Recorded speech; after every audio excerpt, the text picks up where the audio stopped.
You you seem to have, so I don't know you, right? So you look familiar. I said that earlier. I've talked to you now for an hour, let's say, right? You seem to have a pretty positive mindset. Is that something that's been instilled in you for, for forever? Do you just listen to a lot of like David Goggins quotes, like where maybe he's got to be positive in some capacity, right? Like how do you have that mindset to do that where the overwhelming majority of the people in your industry on the surface seem to not have that? I would say I would consider myself more of a realist than a person who's always positive, right? But I think that there's something to be said for not making things worse than they are. Um, uh, this year, particularly last year, particularly, especially in my business, have been two of the hardest that I've ever been through, that we've all ever been through. But I think that there's something to be said of having like survived that and being able to decide that we're going to work towards thriving, right? Like if we accept that where things are is where they're always going to be, then there's nothing to shoot for, right? So for me, I think it's much more, especially to Tim's point on the leadership side of, painting where we want to go and kind of who we want to be when we grow up and just, finding a way to make it there. It's not always going to be in the right timing. It's not always going to follow the blueprint, but I mean, what other option is there other than forward? Yeah, I mean, you've felt the pain in terms of from the day job standpoint.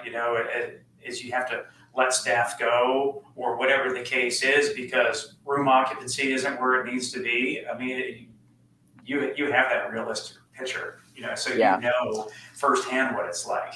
Yeah, I mean, my hotel went from 128 employees to 18. It's the Wow. easily the worst, week of my life.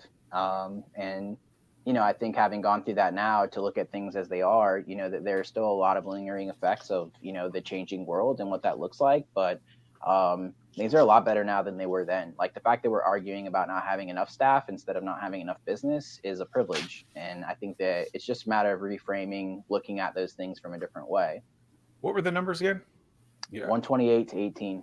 Okay. How many of those people did you personally have to let go? Uh, Roughly. 9.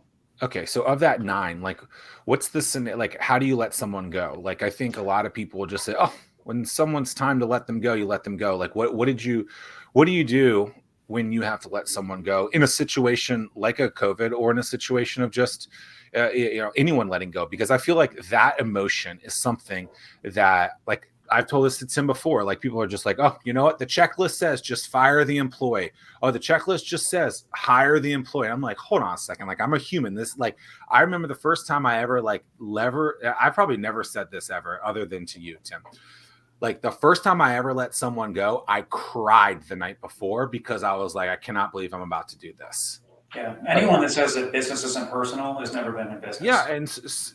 and so it was very difficult for me to do that. Like I remember, I feel like it went better than I thought it was when I actually did it. But it was a very emotional thing, and people are like, "Oh, it's just a black and white decision." Sure, you can come to that decision, that it's black and white that you have to do it. But then the emotional side of doing it, like, what was your strategy on how to get through something like that? I mean, no strategy. Yeah, And I hope to never do it again. Yeah. access to a lot of wine. Yeah, I just, that's the truth. I wish I could say that there are tips and tricks. And if they're out there, I probably won't read them because I am going to do everything that I can to not have to go through that. Probably, likely that in my, future career that it'll come about again. But I don't really want to get good at that. So I'm not going to focus on it. Yeah. What in terms of numbers now? Where have you where has it rebounded back to? Yeah, so I think we're two contexts. Like from a wine business, I think that in a lot of ways, we're on track to be back towards 2019 levels, and we would have been there sooner had we had the digital footprint built out, the digital framework of our business. A lot of businesses are thriving. I've seen in the comments there, a couple of people are saying that, and the beverage business in general, numbers are up. Hotel business for us, we're back at a comfortable place where staffing is an issue, and we've been working through that. I think as we head into the fall, there's a little bit of uncertainty of things maybe slowing down a bit. Doesn't feel like we're going to be Well, back under.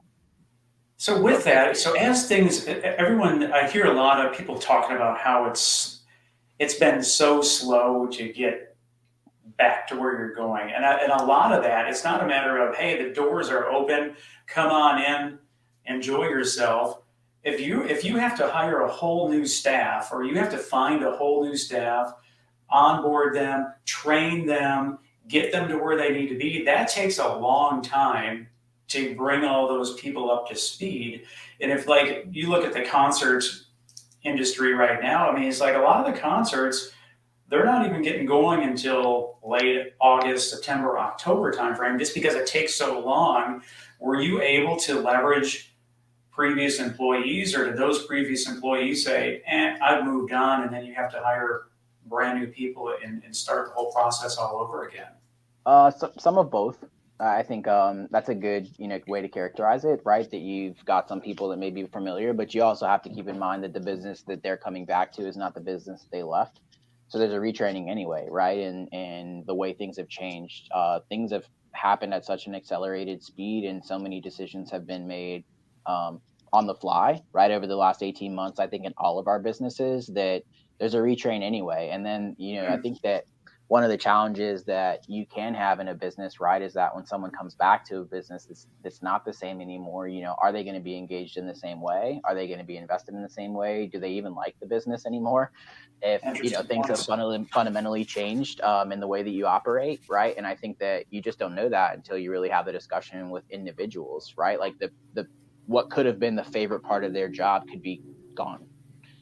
And so you may think of the person being able to come back to the business, but it could be that, your business isn't a fit for them anymore. And I think that to our kind of earlier discussion about the industry and staffing, like I think that the part that we're not talking about is that, there are parts and jobs in our industry that are not fulfilling the needs in a way that they used to, or in a way that people accepted as the best way in the past, right? Now that they've been forced to explore other options. Don't get me wrong.